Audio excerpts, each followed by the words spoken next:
Hello everyone, it's Davy Mooney coming to you from the University of North Texas where I run the jazz guitar program. Benedetto artist, Sunnyside Records artist, got my Sunnyside discography up here, Melbay improv book, jazz guitar improv book, and for other instruments as well. Personalizing jazz vocabulary.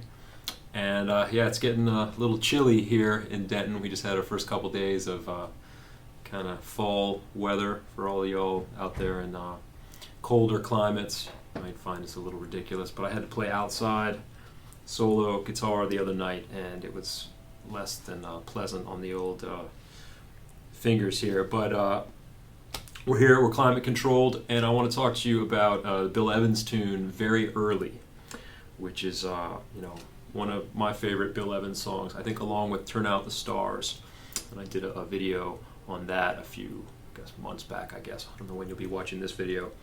But yeah, it's really a really nice one, and part of the reason I like it, there's that logic that Bill Evans' composition and playing always had, where things make sense in a very functional harmony way. It's very clear, except for a couple spots. Like I feel like he throws a few curveballs into this one harmonically that maybe doesn't really happen as much in his other music. Not that I know every song that he ever wrote, but I think this one, the story goes that he maybe wrote this as a student at Southeastern Louisiana, I think, in Hammond, somewhere like that when he was young.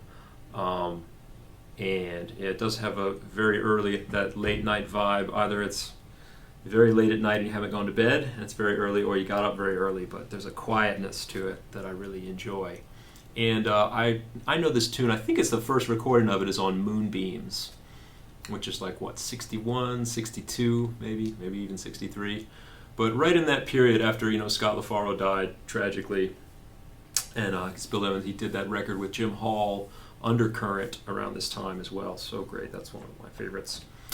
And then he did, Moonbeams and How My Heart Sings with Chuck Israels and Paul Motion. And I really love those two albums. I used to listen to Moonbeams a lot when I was a student here at UNT, and I learned several tunes from that album, which actually complicated things for me in later years. Like I remember I learned I Fall in Love Too Easily on that album, and I believe it's in C major or A minor.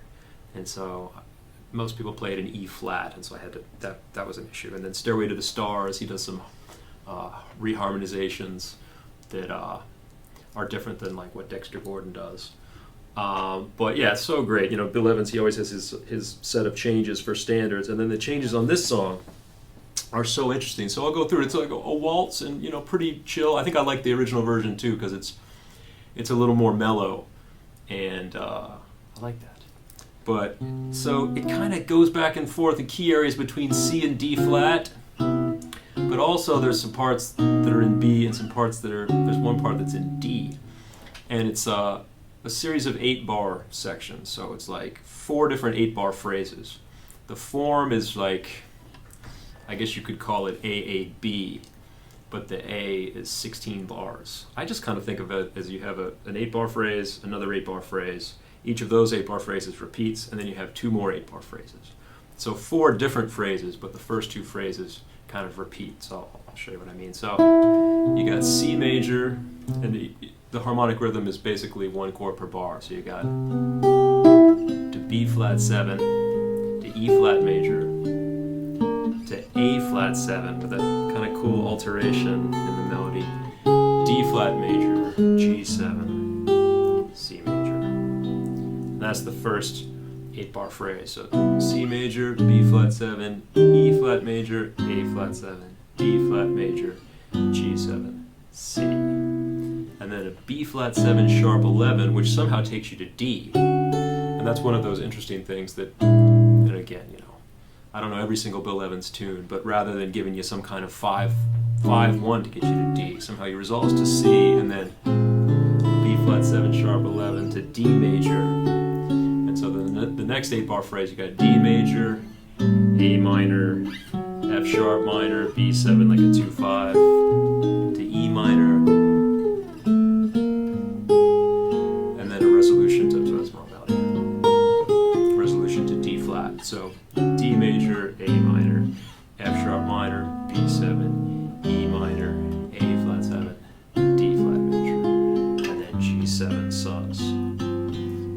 back to C, and those two 8-bar phrases repeat. So one thing that's tricky about this song is all those chords, and it's really kind of hard to memorize the chords because you'll have similar progressions in a slightly different order, and you're like, ah. So again, just to go over those 16 bars, those two phrases, you got C, B flat 7, E flat major, A flat 7, D flat major, G 7, C major, B flat 7, D major, A minor, F sharp minor, B 7. Ooh, got a little issue. I'm going to tune my D. It's terrible. You know, that's from being out in the cold the other day. Weather changes, y'all. Can't be avoided. I would edit it out, but you know, I want y'all to see that we're really playing here. This is live TV, sort of live internet. Where was I? So I think on the second phrase, D major, A minor, F sharp minor, B7, E minor, A flat 7, D flat. Then a G7 again. And you think, okay, well, it should go back to C, G7, but then this time, G7, B, he throws you a curveball, and he kind of gets there with the little whole tone thing. I don't know how exactly. I don't know if there's a functional way that works, I guess, in the sense, like, so the melody goes.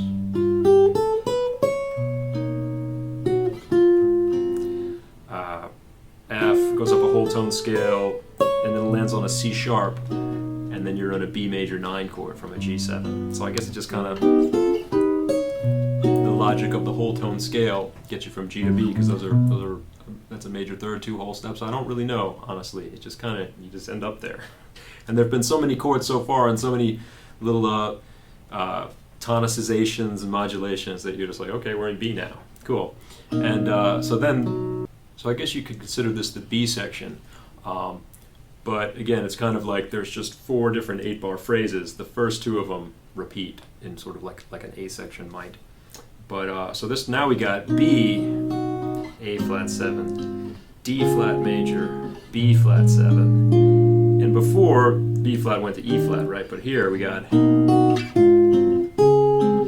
B flat 13, and then it goes to B again. Then G7, C. So that's the third 8-bar phrase. And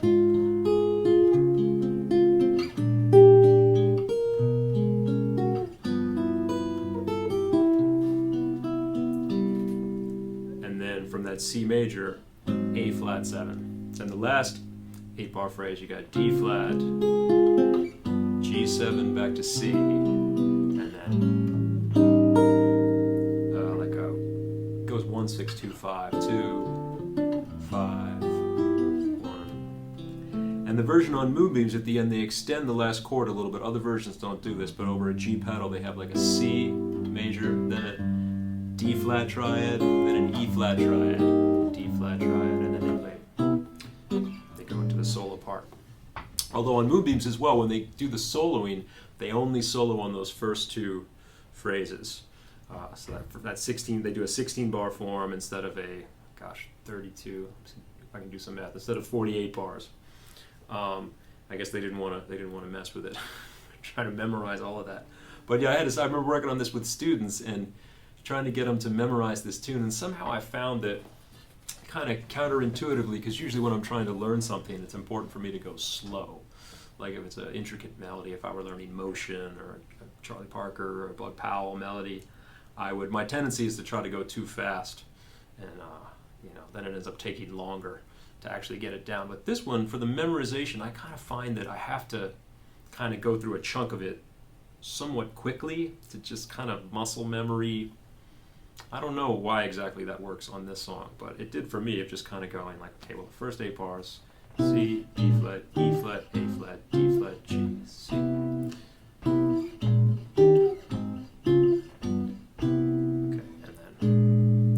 And the next one was a little easier because it has that 2-5 in there. So,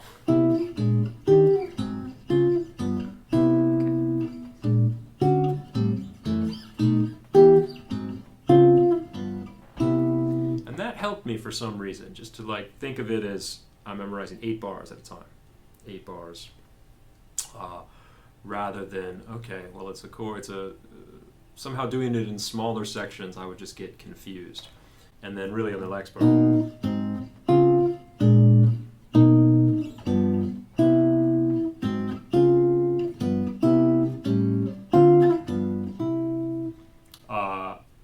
I get confused there a lot, and I still mess this up sometimes. Hopefully I won't on this video, but the third 8-bar section, like B major, A flat 7, D flat major, B flat 7, B, and then trying to remember if after this B, if I'm going to go to the key of C or the key of D flat. And the right answer is C, because then the next section starts on D flat and then goes right back to C. So it's like, when you're in the heat of battle, sometimes that's a very easy place to get confused. And I'll say a little bit about playing the melody. I'm not convinced that I have like a very good way of playing this melody as like a solo thing on the guitar. Something about just the way the notes fall and the key centers and things. If I play this with a trio, I'd play like I would rely on the the bass to play the bass notes and let me kind of play just simpler kind of chord fragments. But you have that cool alteration. Interesting how some chords are, some dominants are altered and some aren't, In the sense of, flat 9, sharp 9, flat 13, flat 5, like that B flat 7 is pretty Mixolydian kind of consonant. I mean, obviously when you solo on it, you can do whatever you want, but that A flat 7 is highly not consonant. But maybe the idea is that those two notes, the melody, they're like B and A, make a lot of sense in the key of C, and it's a way to kind of transition you out of the key of C, although you're not even in the key of C. You've already gone to E flat. I don't know, but it sounds kind of cool.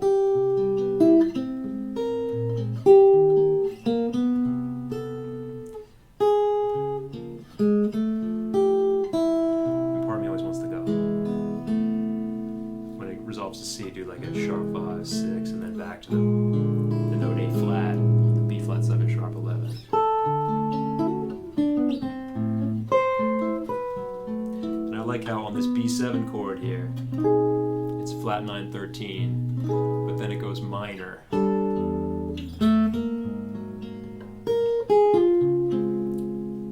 slight variations every time on the melody, so it's really tricky to memorize.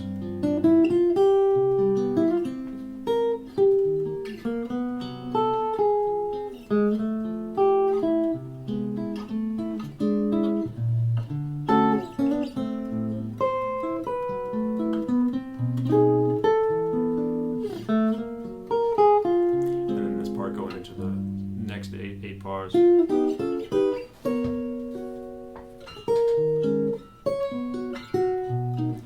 then there's some issues with the octaves here, and I feel like justified in moving the octaves of the melody around a little bit, because he does in different versions. He'll play one section in one octave and then move it up. It gets very, if you don't do that, it can get a little shrill on the guitar, getting up so high. And I feel like the tune's very early. You don't want to wake anybody up. So if you play those high notes like that, it can get a little shrill. But so I do this part instead of going whatever it is way up there. So instead of going up that high, sometimes what I'll do is I'm on C sharp, and I'll keep this, instead of jumping that F up an octave, I'll just play the F again, and then I can get this A flat here instead of here. So like.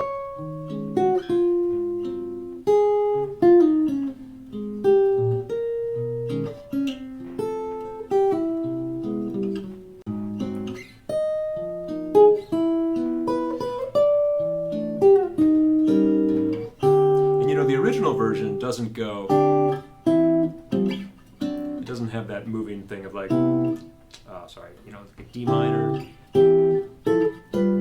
doesn't walk up the scale like that on movings. It's just D minor to G7 to then, like I said, that C thing.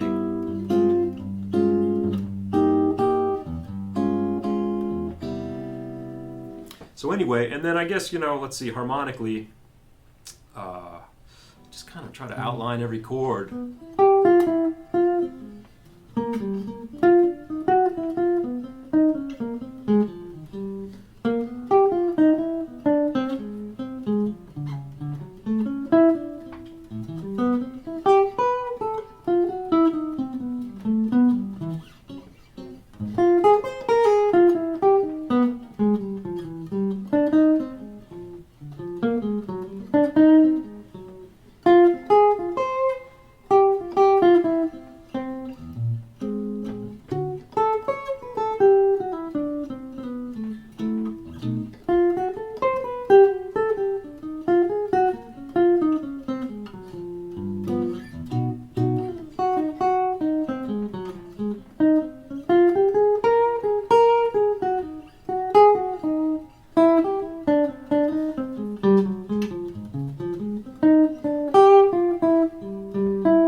So I was trying to be very consonant and just outline every chord without thinking so much about alterations. Although, I mean, you could alter them.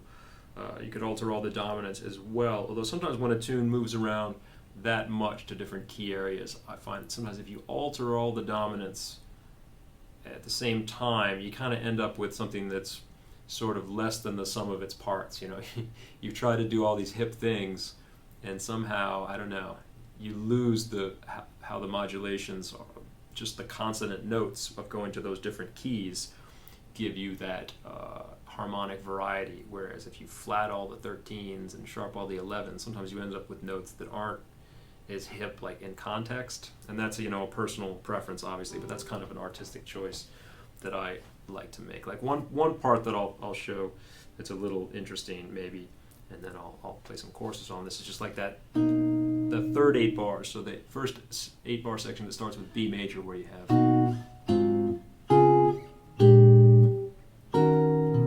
that B flat 13 go into B. Sometimes I'll think about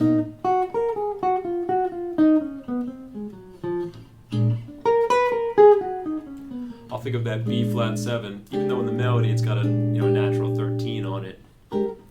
I'll think of it as like a 5 of E flat minor, so I might go, and it's that sort of one diminished relationship that I've talked about in a lot of videos, how you could B flat 7 going to B is not that strange, because B flat 7 definitely wants to go to E flat minor, which is the 3 chord in B, or D sharp minor. And so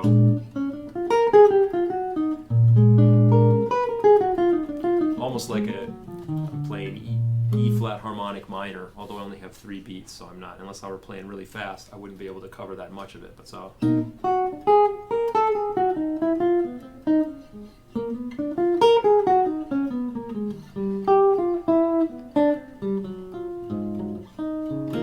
right, just that's a place where if I'm thinking about altering, I will alter. And also in the last part where you have like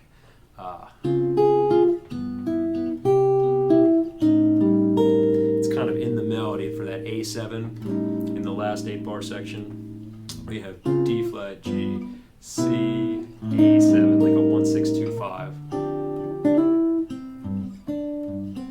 Maybe put some hair on that A7.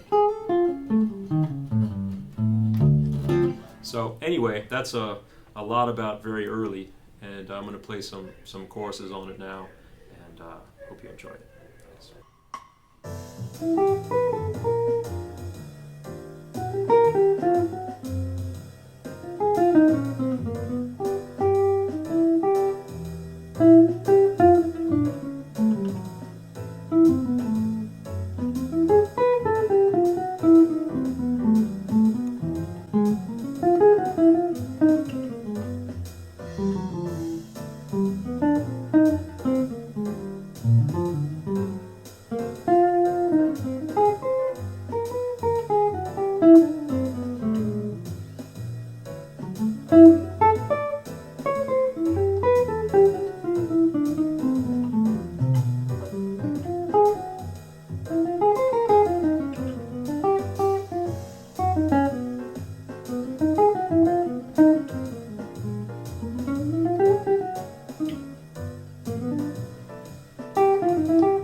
you.